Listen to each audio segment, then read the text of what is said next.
It's going well. Good morning. My name is C. Claire. No, A, B, C. 1, 2, 3. D, F, G, H, I, J, K, L, M, N, O, P. There's something. Hello. Good morning. How are you today? Awesome.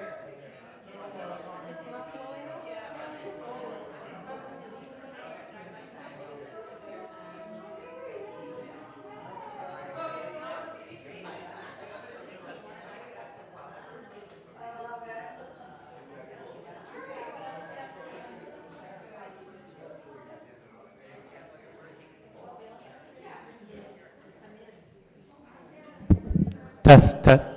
Yeah, we're good now.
which I really like, even though it's a bit gorgeous. crazy. But it's really easy to wear. But you know what? It doesn't have pockets. Oh, that's a crime. You know, like, why would you make a dress like this That's a crime. and not put pockets in it? Because otherwise it's very functional. Yeah, otherwise it's perfect. Because where are you going to put your pants on your phone? Yeah, or your hands. Which is what I constantly like rubbing my thighs. All right, I have a seat. Question 1028. We're good. Let's do this. I gotta get my energy up. It'll come. People start blowing horns during these service. That's right. You'll get one. Oh, my horse is here. All things will come to those who wait. So this woman's in there with the white shirt. This one, I don't remember, but she used to come quite regularly. She was a child who I taught in Sunday school, the same class as Amy. His name is really sweet boy. He's a tiny bit off the rails right now. So let's take it. We'll get back on that.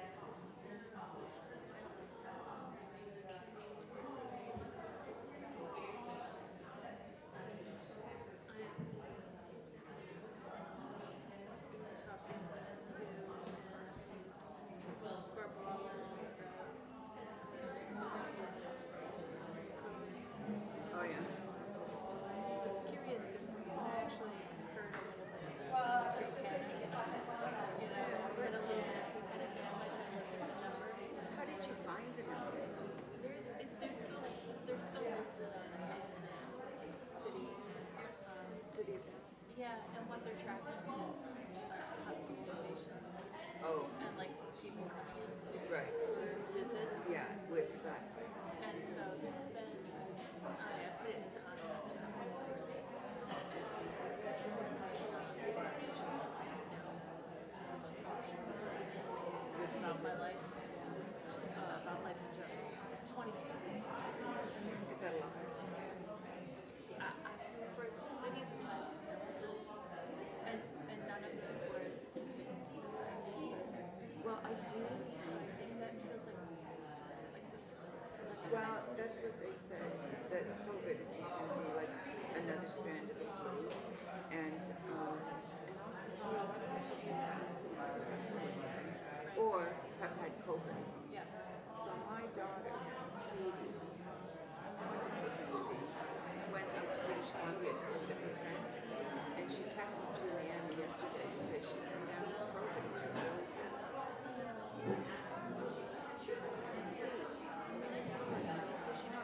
It's expensive to go on those trips, and then To get sick. I'm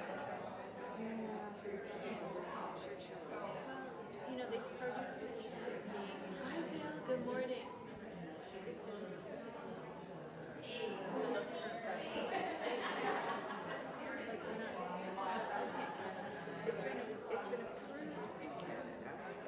I read in the paper, it's been approved, but I don't know that it's like when you go for your flu shot, you're supposed to get updated COVID. Yeah. oh, and the flu shots. Yeah, usually flu shots become available kind of after Thanksgiving, like in the fall, winter, is when you usually get your flu shot. I used to have to get it before school started. Oh, yes. So they would release it Yes. or maybe too early. Well, you know, I think I don't know how long shots last. I keep trying to go. I guess I should go this.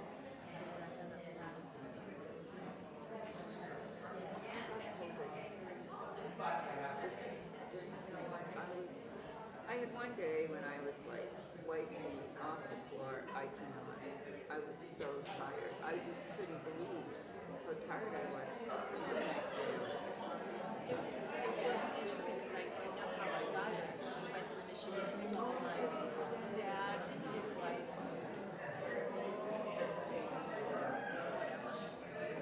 She was really sick and didn't think anything of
good morning.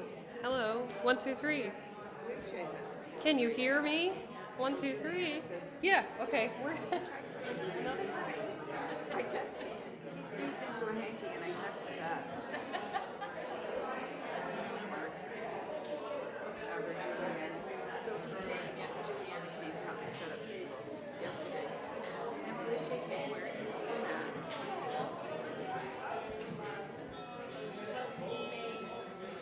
This was not smoking. We're the church attendants.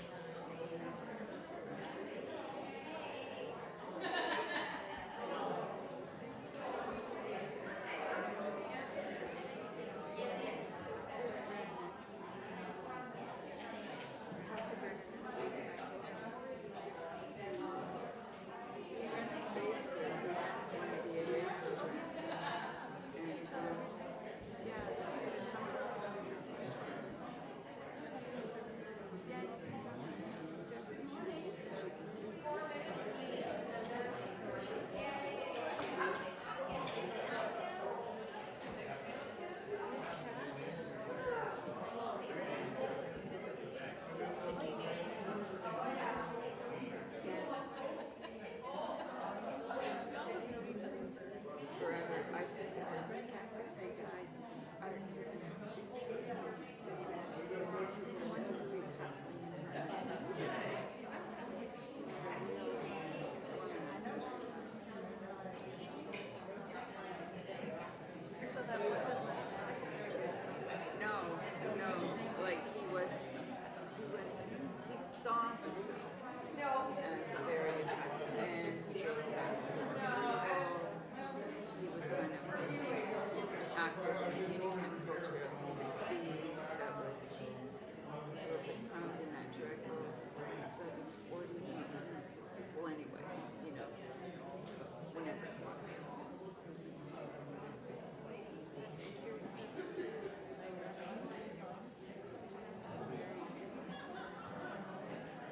Yeah, that was our king in spades. Absolutely in spades.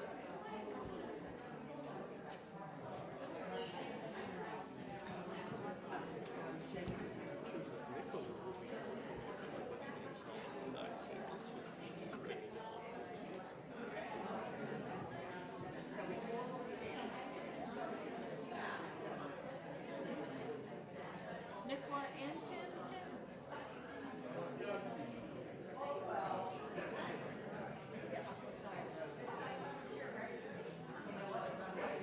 Probably signed a leave because she doesn't have to campus this year.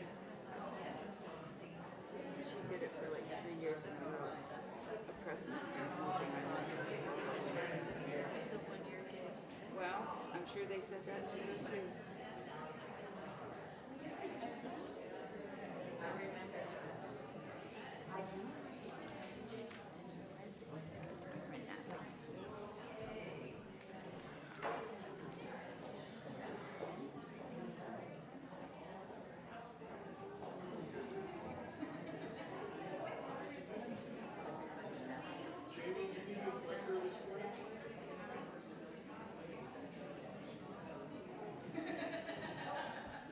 I actually didn't think about it. You might leave it up there. Okay, I'll leave it up there just in case. I don't need it. I'll use it after. Oh, okay. All right. Because I don't really come on. My bit is later.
My name is Elizabeth Beckett, and I'm a member of this church.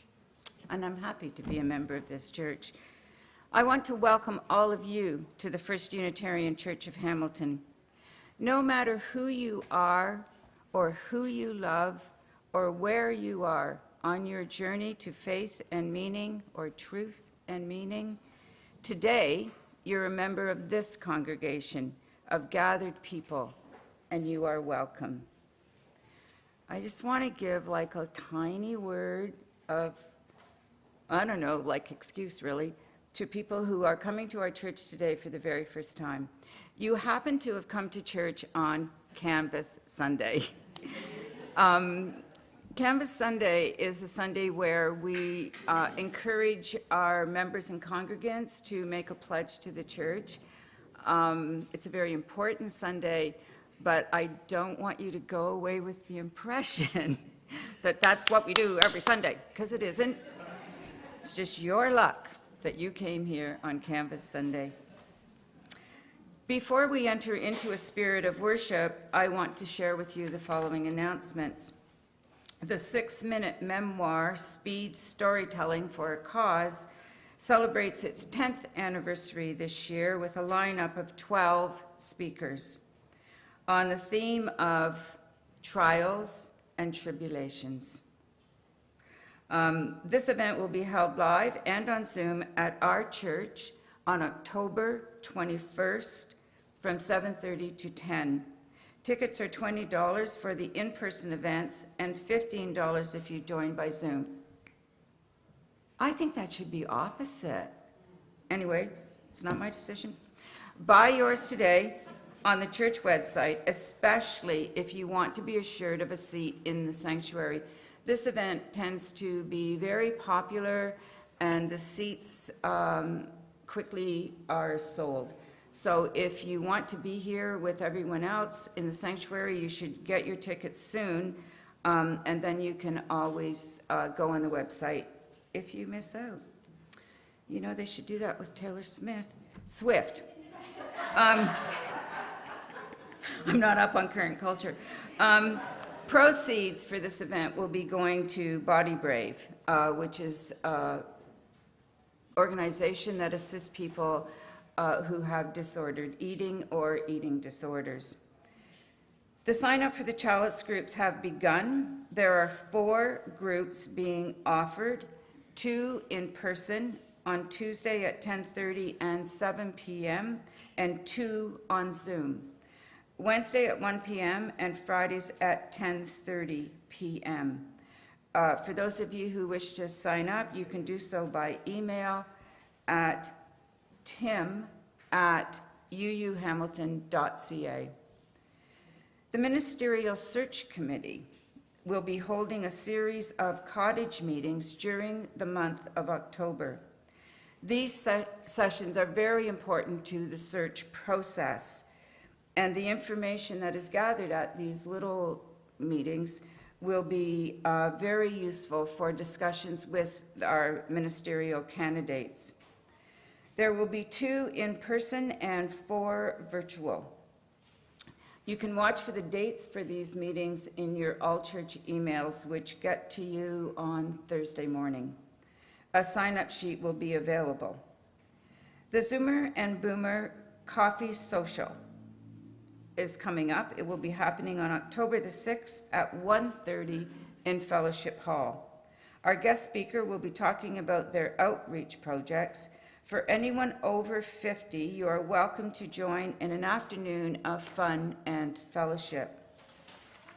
And now I have an announcement, if I can find it, from the church executive.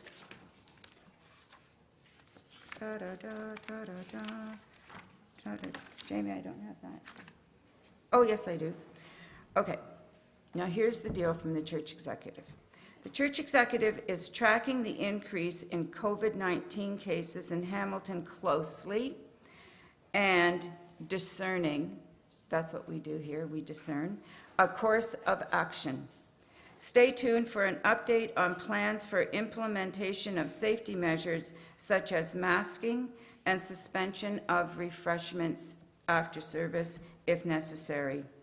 Our sanctuary does have seating for those who wish to maintain physical distancing, and mask wearing is always an option for anyone that comes to our church.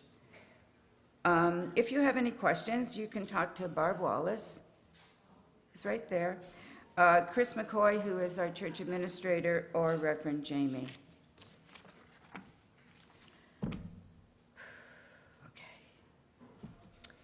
We arrive here from many singular rooms, walking over branching streets. We enlarge our own voices in common speaking and in singing. Our eyes reclaim remembered faces, and their voices stir the surrounding air. It is good to be with one another. And Jamie is going to help me light our 752 chalices. So today we are lighting 3 chalices.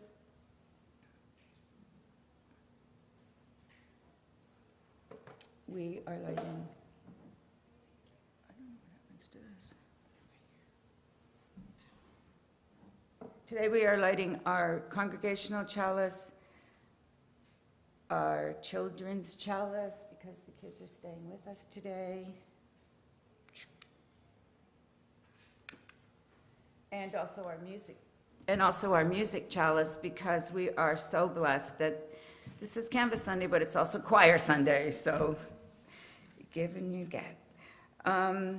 Would you join me in reciting our chalice lighting words? May this flame be our light of friendship and love. What a sad day yesterday was, as we remembered again and again the plight of Aboriginal families that were forced by the actions of our government, forced apart by actions of our government. The truth of this suffering is so hard to bear. Yet, that is the work we must do to achieve reconciliation.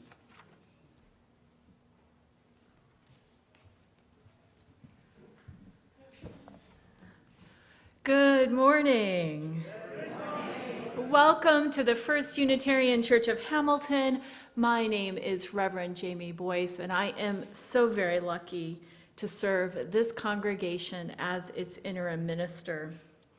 In that role, I journey with you, the congregation, through the process of discerning your next settled minister. It is a very exciting time indeed. You might notice that today we have a couple of wonderful things happening. Today we are building an altar of generosity. You'll find a table in the back of our room with a collection of stones. On these stones, you're invited to write a message of gratitude, a word that embodies something meaningful for you, and leave it at the table, and we are going to build an altar of generosity. At the end of the month, we will share the stones with each other in a ritual of generosity and interdependence. Nicola and Tim will be at the back table to help you out with that today. And there's some words of inspiration from our children and youth religious exploration program here on our dais to inspire you. Feel free to move about today, to stop by the table when the Spirit calls you, to experience the entire service as a moving meditation of community and celebration of generosity. We also have our activity cart here at the front, stocked with activities and supplies for people of all ages to enjoy during the service. In that spirit of generosity, welcoming, and hospitality, I invite you to greet your neighbors, to turn to each other, place your hand on your heart, and remind each other. I'm glad you're here. And if you're joining us online, I invite you to greet each other in the chat.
Please rise for our first hymn.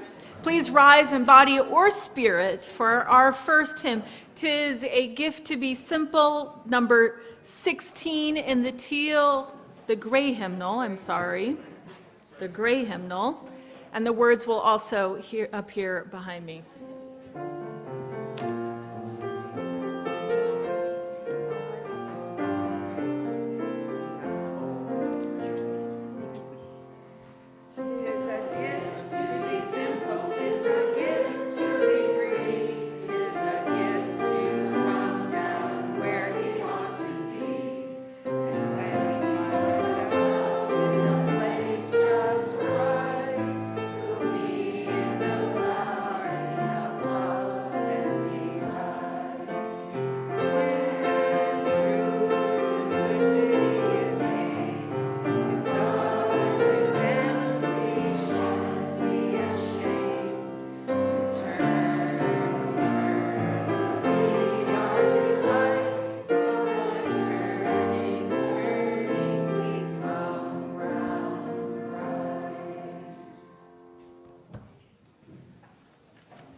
Good morning. My name is Tim Versteeg. My pronouns are he, him, and it is my great joy to be the religious educator for the First Unitarian Church of Hamilton. In our Time for All Ages today, we are going to tell the story of stone soup. Apropos, as a stone soup is being made as we speak in the kitchen for our gathering after the service. So this is an old folk tale from that great source of Wikipedia. It tells me it's European, Russian, Hungarian, a couple other countries were thrown in there, but that's where it comes from. A traveler, so We're going to get you a new one for Christmas. yeah, or new batteries or something. Oh, there we go. Or are you guys doing it from back there? Okay, thanks, John. I'll give you the nod when I need the next one. They go pretty quick today. A traveler was sitting overlooking a valley and could see a small village below them. They had been journeying for a long time and were very hungry. As they entered the village, they went door to door asking if anyone might spare some food for a meal, but at each house their request was denied. When they reached the final home and they asked instead to borrow a large pot, explaining that they were going to make stone soup. Thinking the travelers slightly mad, but harmless, the villager in the last house agreed to loan him a pot. The traveler took the pot to a nearby stream and filled it with water. Seeing all the river stones, they selected a particularly large and round one and dropped it in. Taking the pot of water back to the edge of the village, they built a fire and began to boil the water. And then one of the villagers, yep, one more. One of the villagers, leaning over a fence nearby, asked the traveler what they were doing. The traveler answered that they were making stone soup, which tastes wonderful and which they would be delighted to share with the villager, although it still needed a bit of garnish, which they were missing to improve the flavor. The villager, eager to enjoy a share of the soup, went back to his house and found half an onion he had saved from his supper the evening before. The traveler quickly added the small contribution to the soup, smelling the air eagerly as the onion began to flavor the broth. Okay. Another villager walked by. She also inquired about the pot, and the traveler again mentioned they were making stone soup, but it had not yet reached its full potential. She quickly returned with a single carrot. More and more villagers began walking by, each adding another ingredient, like potatoes, cabbages, peas, celery, tomatoes, sweet corn, salt, and pepper. As each bit of food was added to the pot, the villagers waited in anticipation for the soup to be ready, its deliciously fragrant aroma now filling the air.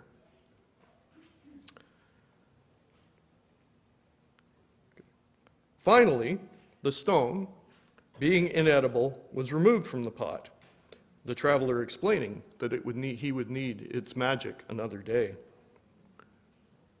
The delicious and nourishing pot of soup was poured into bowls for each of the villagers, and the community meal was greatly enjoyed by all. Oh, we're a little behind here. There's the soup. I knew there was a picture of soup up there somewhere. And that's our story for today.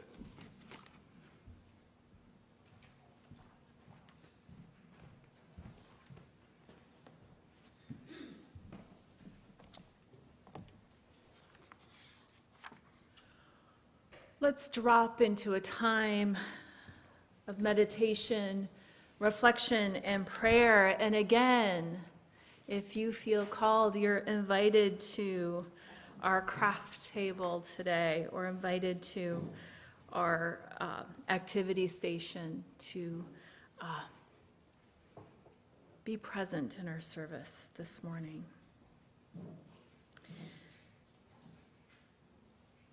I offer our words of meditation this morning reflecting on Orange Shirt Day. So I call upon this prayer to center us into a path of listening. Spirit of life, Spirit of love, eternal mystery, God of justice known by many names.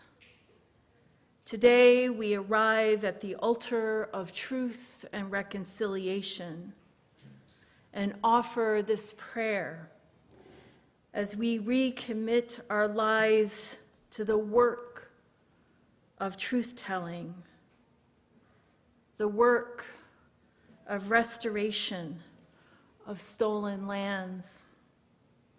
May this prayer, this call of the breath, invite us to love the world with acts of justice and repair. May it open us to deeper listening so we can hear the truth, hear our responsibility, and be inspired to give our lives greater purpose, to love and care for humanity and creation.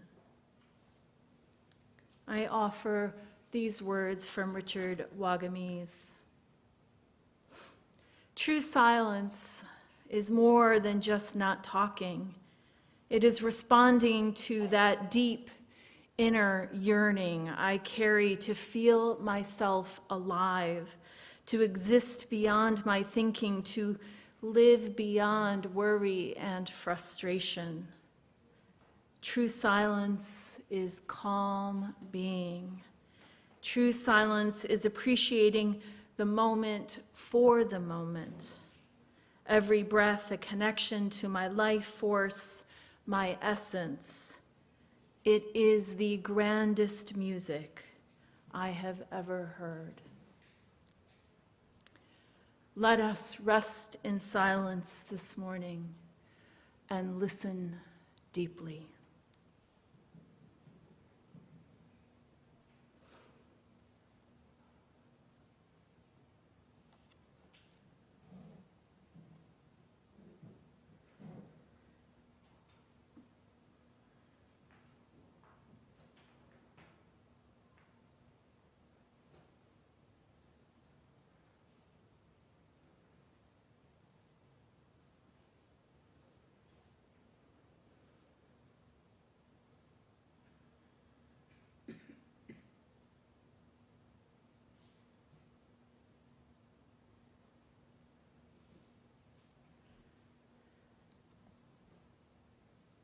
May we be called to respond to our deep inner yearnings for love, peace, and justice. Amen, and blessed be.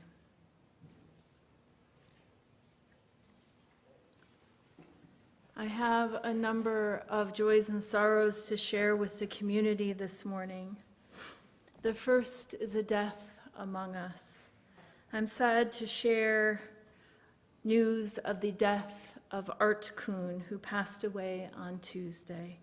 Art was a longtime member of this congregation and friend to many. The family will release plans to honor Art's life later this week. Today, we hold Art's memory close and offer our comfort to grieving friends and family.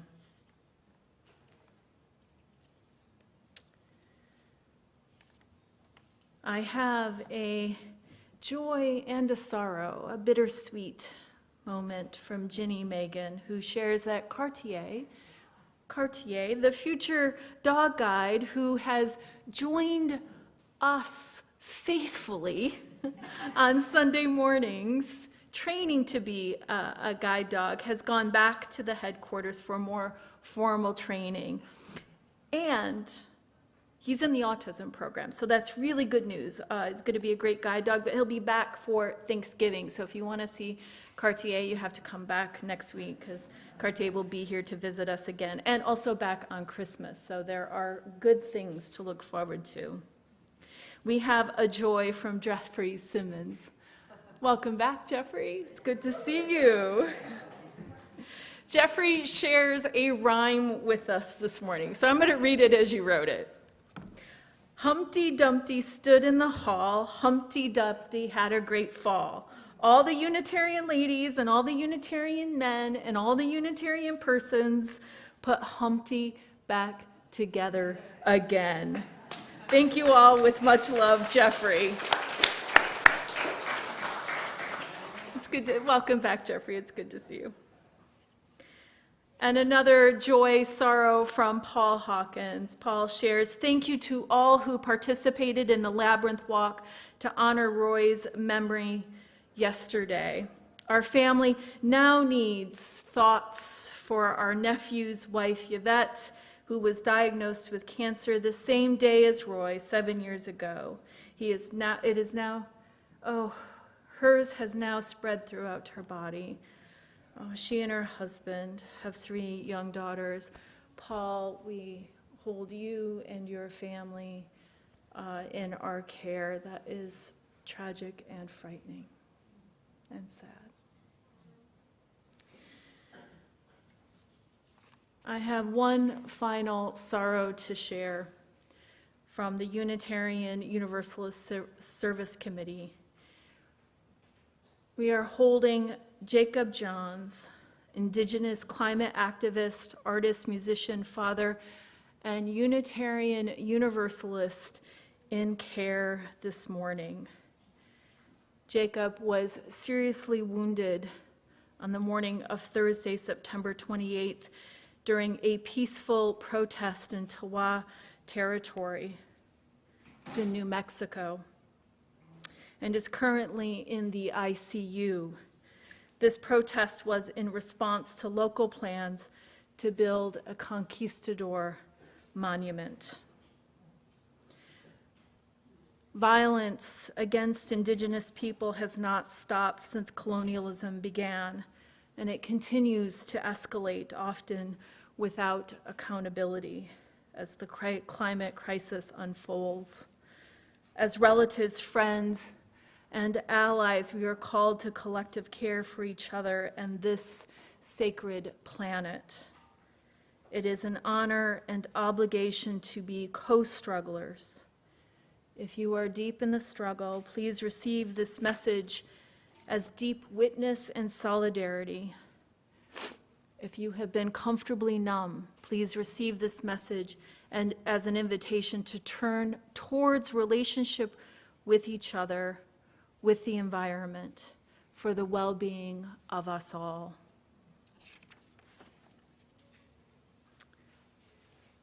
Finally, a joy from Marion Sneed. A few weeks ago, I mentioned we were desperate to find a place for my grandson with fetal alcohol syndrome, a place we couldn't have imagined. It is so wonderful, has been found, and he is settled. I see this as a miracle. Thank you for your love and concern. And Marion, that is good news indeed. Thank you for sharing that joy with us today. I know there are joys and sorrows among us, too tender yet to share. We hold those in our hearts in the presence of beloved community.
my little helpers are passing out party things. Can I have one of those? Max? Thanks, Max. These. So you'll all get one soon. The rumor that our Canvas theme, On a Roll, were on a roll, was inspired by my regular watching of Paw Patrol is overblown slightly. For those of you who do not have small children or grandchildren, you may not be familiar with the Canadian cartoon in which 6 mighty pups, and I'm not going to name them, take on various emergencies that arise in their community. They form a plan, and then their leader, Blaze, says, "Paw Patrol, we're on a roll." And off they go. There is no question in my mind that our congregation is indeed on a roll. The pandemic was an interesting time for all of us. We grieved losses and we celebrated successes, and we learned to care for each other from a distance. The leadership from our board and its committees and teams guided us through these times, and we used these times to enhance our building and hone our technical skills. We were on a roll. Last year, we actually met and slightly exceeded our Canvas goal under the incredible leadership of Mary Eve, who I saw came in here today. Hi, Mary.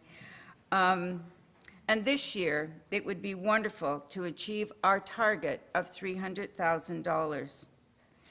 Doing this would allow us to continue to employ our support service manager, our children's education person, Tim, and our minister. Our largest budget item is for salaries, a reflection of our reliance on professional guidance that has served us so well. We want to be in a position to offer a worthy salary to our new settled minister, who will be coming at the end of the summer. Now, you have been provided with some noisemakers, which I thought it would be fun to use, in a little activity called Vote with Your Horn. Sort of thing. I was thinking, like, there was this thing in the Bible where they broke down the walls of Jericho by blowing horns. Yes? So we're not asking you to do that. But what I want you to do, I'm going to mention like an area of the church and how much it costs us to fund it. And if you think that that's a good idea, then blow your horn. So, first of all, we'll deal with worship and pastoral care. Comes in at $10,000. Ready? Don't get over-enthusiastic. There's lots to come. This budget item also includes money we need to carry on worship services, which I know we're all very committed to. We have a line item in our budget, $4,800, which is money that we give for we used to fund activities for social justice and outreach, supporting such organizations outside our church and inside our church as Sacagawea Housing, Eva Rothwell, supporting the work of the Welcoming Congregation, Climate Action, and anti-racist work. Worth it?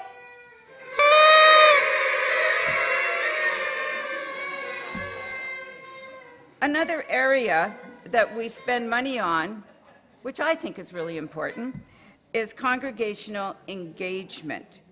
This money pays for leadership development and communications, such as, I know, Eamon, I'm sorry about this, Eamon and Claire, for example, working in the back at our sound tech desk. The total of this cost is $18,000.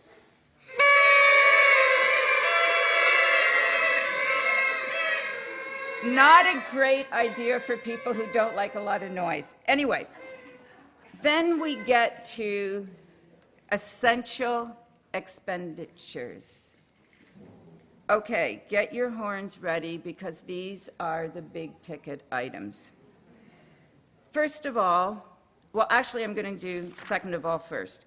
Second of all is our building operations and maintenance, which takes up 15% of our budget. That's about $60,000 that it costs us to maintain and build towards having this building. You love this, right?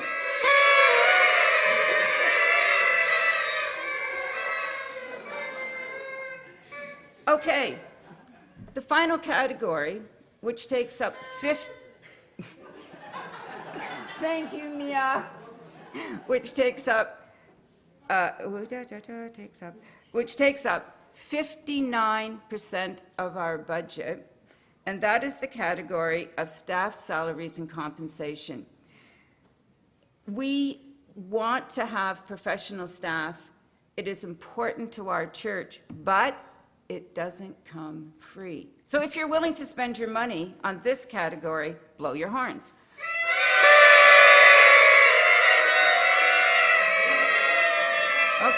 Okay. Got the message. I'm Canvas coordinator. I know what I have to do. I have to convince this congregation to give $300,000 towards our operational budget this year. The Finance Committee, I'm a member of the Finance Committee, and we add all these costs up. We add them all up, and then we count the little beans, because we're bean counters, and that brought us to our Canvas goal of $300,000. So where do you fit in? You know, I used to go on silent retreats. They had no noisemakers there. They lasted for 5 days or sometimes 10 days. I know, eh? 10 days of absolute silence. We were not even supposed to make eye contact with each other.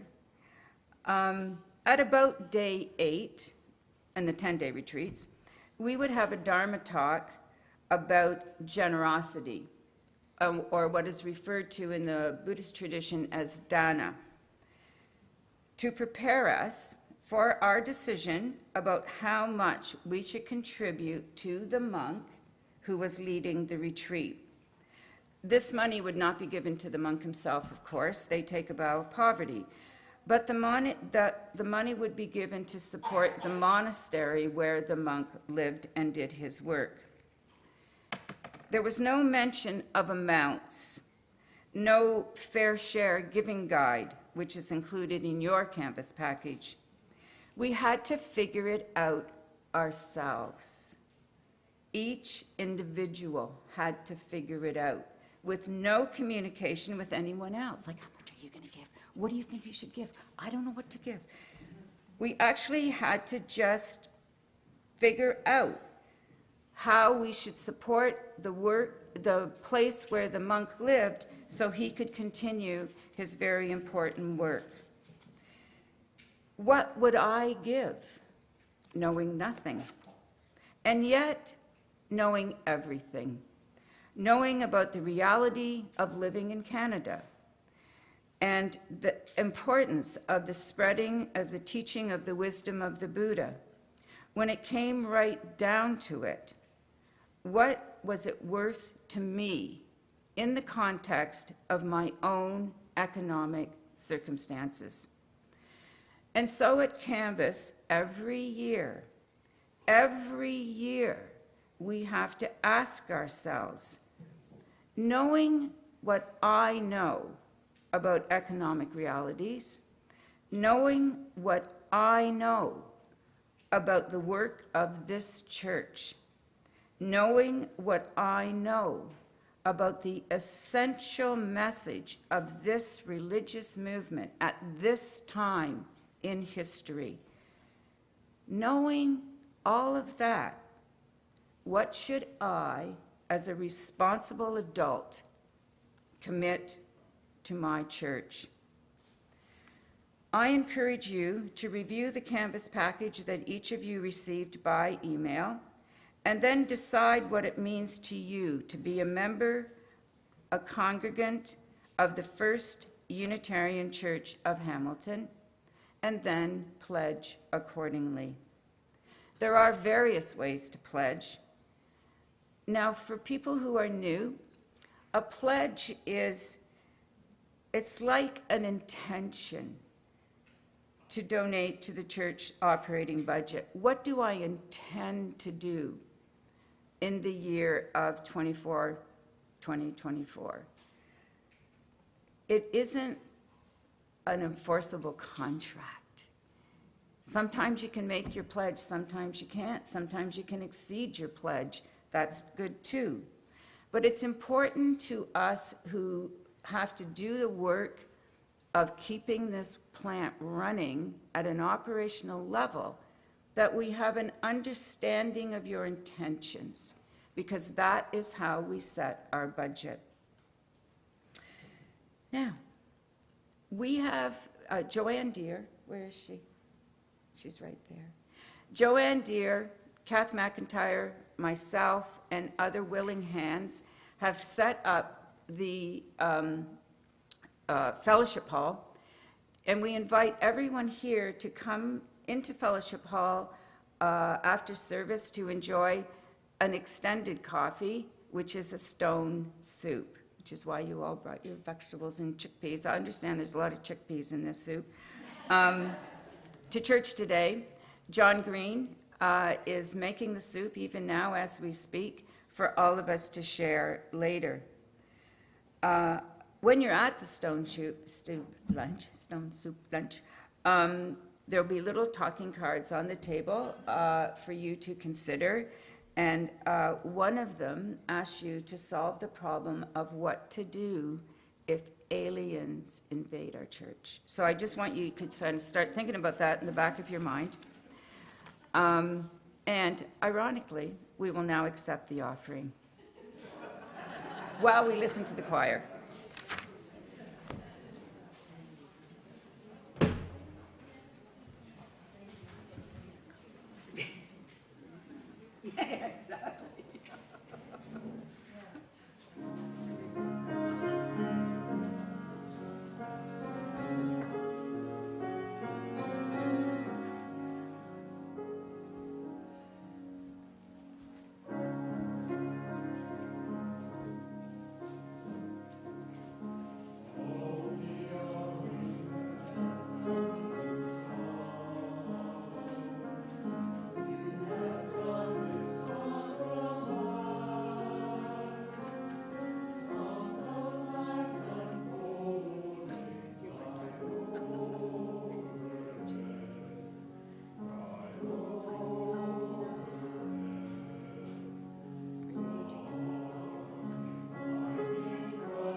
Thank you for your gifts this morning.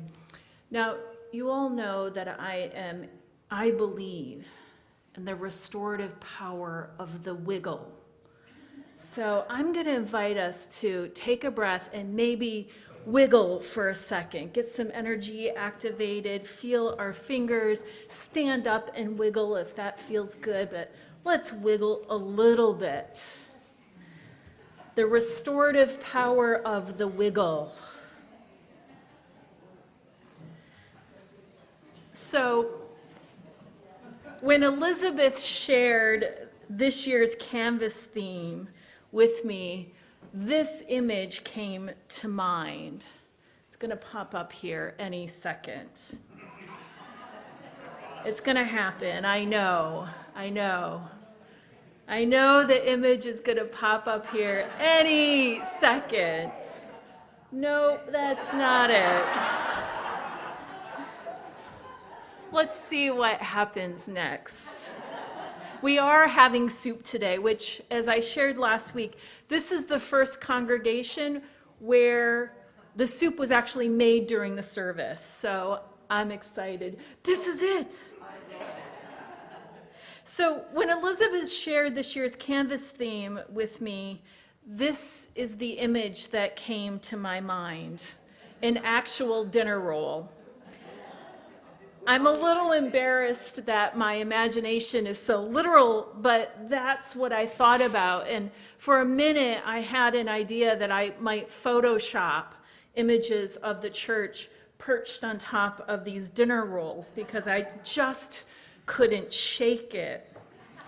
It turns out I actually wasn't far off the mark, as Elizabeth imagined a theme that would playfully invite us to celebrate, create community, to break bread together, or a roll at a Stone Soup luncheon, and to reflect on the successes of the past few years. So I decided to hang on to my image of the dinner roll today. It makes me smile, and it inspired me to keep it short so we can get to the good part of our day, which is having lunch in Fellowship Hall together. It's been a remarkable 2 years. And let's pause for a second and journey down memory lane and remember 2 years ago when I first arrived. We were still on lockdown, months away from opening the building for Sunday morning services and programs. You had just said goodbye to your beloved minister of 11 years, Reverend Victoria, and just welcomed your new, unknown interim minister. It was a time of tremendous uncertainty and demands upon leadership. And yet, as you've heard me share on several occasions, you persevered with commitment, love, dedication, and action. Your vision for this community and the possibilities remained true. You welcomed a whole host of changes: interim ministry, the 8th principle, safety protocols as we carefully reopened, new programs and new technology to ensure that connection and belonging are available to everyone. You welcomed new forms of worship, celebrating multi-generational services and experimenting with the Sunday morning experience as we have today, joyfully. You said yes to new members and new ways of thinking and being in congregational life together. In saying yes to this time of change and opportunity, you were saying yes to your future, a new future unfolding before you. It is my belief that this congregation may look back upon these years following the pandemic as a period of renaissance and renewal, a time when creativity, learning, commitment, and energy was alive and flourishing. A time of embodying our Unitarian Universalist values and living into the call of generosity, especially as it's detailed in the emerging Article 2 revisions of our association, which looks at generosity in this way. It says, generosity is a shared value among us. We cultivate a spirit of gratitude and hope. We covenant to freely and compassionately share our faith, presence, and resources. Our generosity connects us to one another in relationships of interdependence and mutuality. So, let's celebrate some of the successes of the past couple of years. And I know I'm going to miss something along the way, but I promised Elizabeth that I wouldn't exhaust my welcome up here this morning. So I am going to do my very best. And you can always let me know after service today if I miss one of those critical things. And we can weave it into a future service.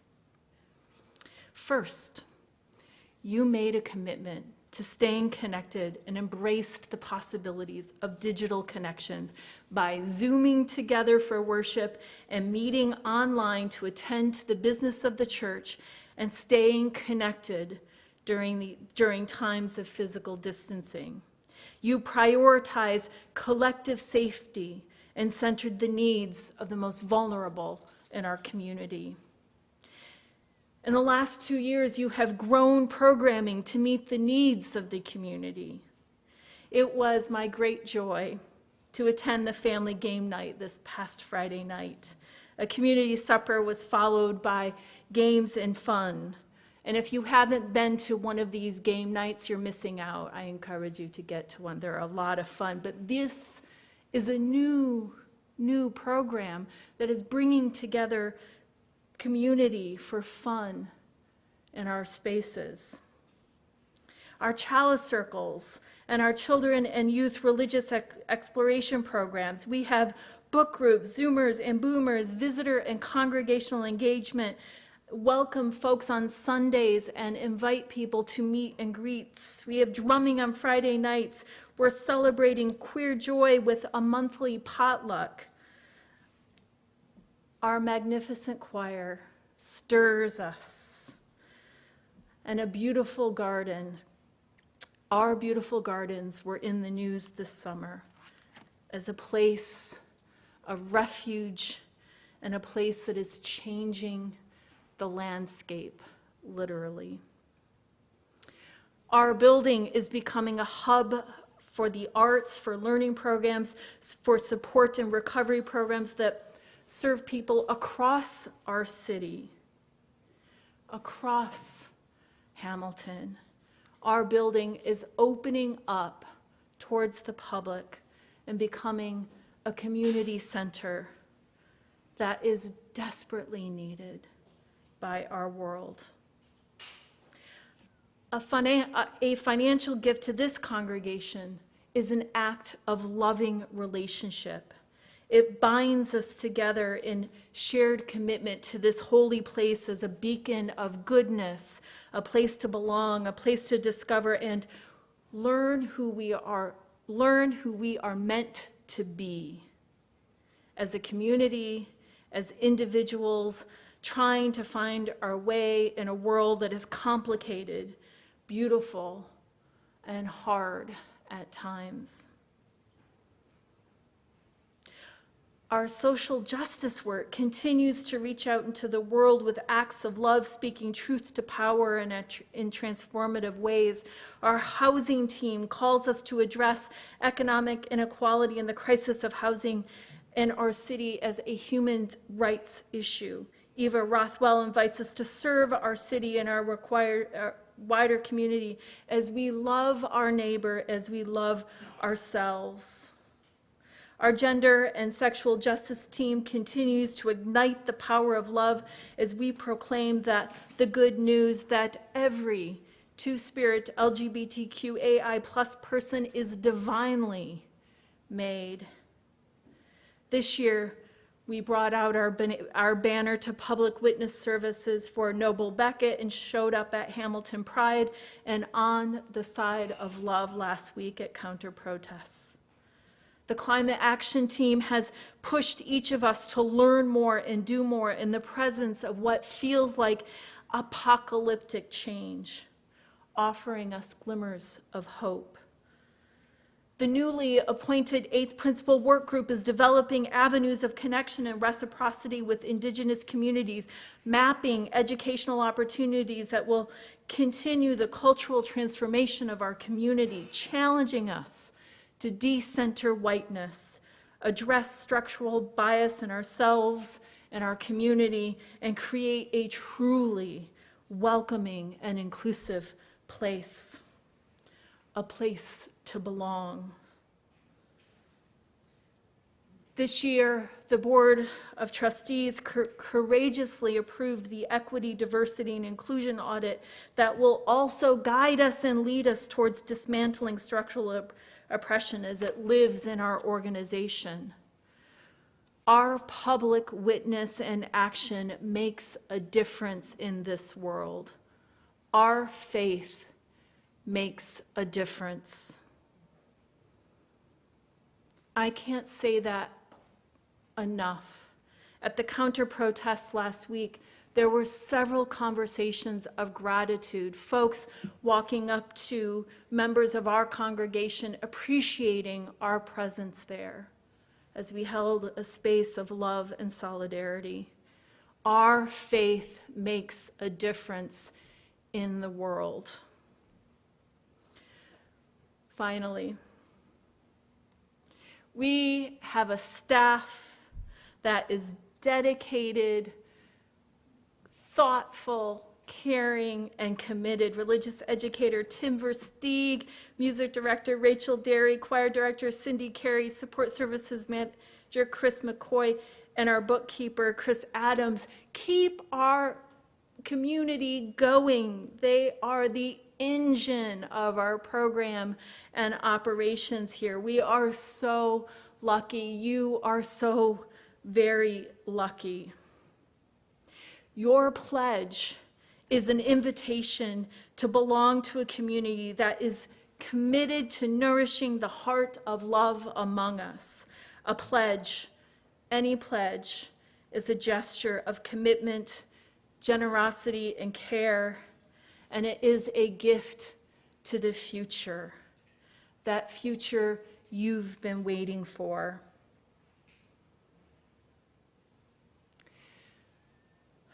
There is much to celebrate among us. This congregation is on a roll, and the momentum is strong and powerful. The future is waiting for you.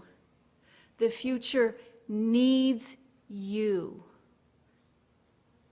The future needs Unitarian Universalism. So as you discover the gift that is right for you, I invite you to consider exactly what Elizabeth shared.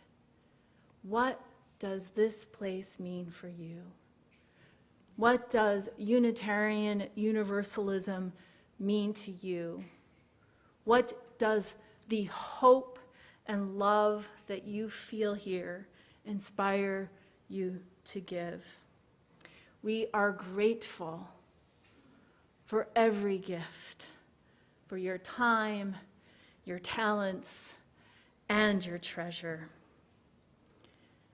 May it be so. Amen. And blessed be. I invite you to rise for our final hymn, 1028, The Fire of Commitment. Thank you.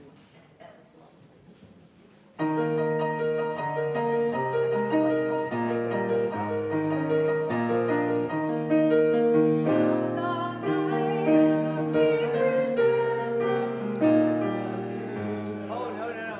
Okay, let's start that again so we get the words. We can't start start that one without the words right down. Okay, hang on. We're gonna do that intro again. Are we excited? Yes.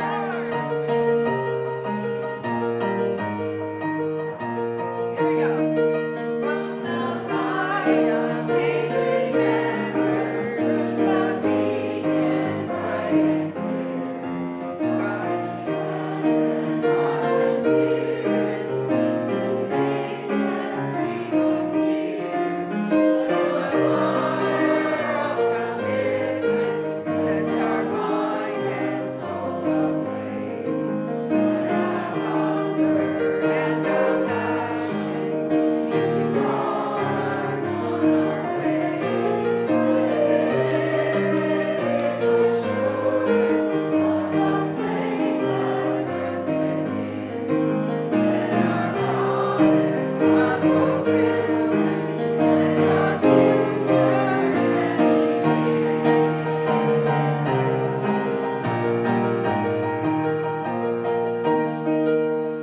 The stories of our living brings a song both brave and free.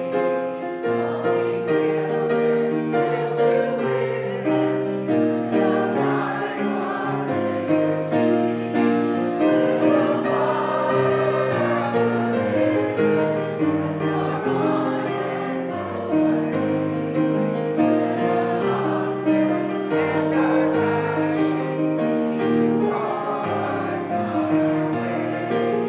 We live with deep assurance of the flame that burns within, and our promise finds fulfillment, and our future can begin.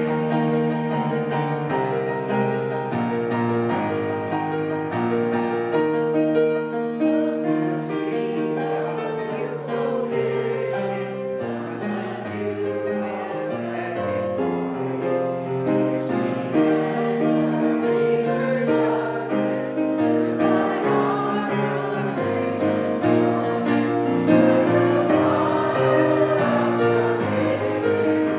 our mind and soul ablaze, and our hunger and our passion need to call us on our way. When we live with assurance of the flame that burns within, and our promise finds fulfillment, and our future can begin.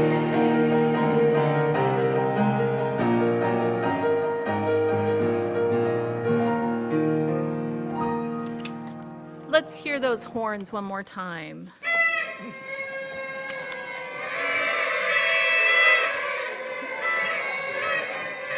I love it.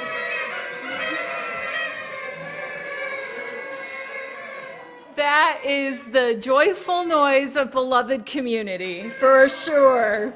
Go, beloveds, nourished in spirit and eager to break bread, knowing you are a part of a community of purpose, love, joyous, meaning-making, and justice that reaches out into the world. May the love we hold here inspire you on your path and take it with you as you change the world. May it be so. And we have lunch now after our postlude, which is good.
into Fellowship Hall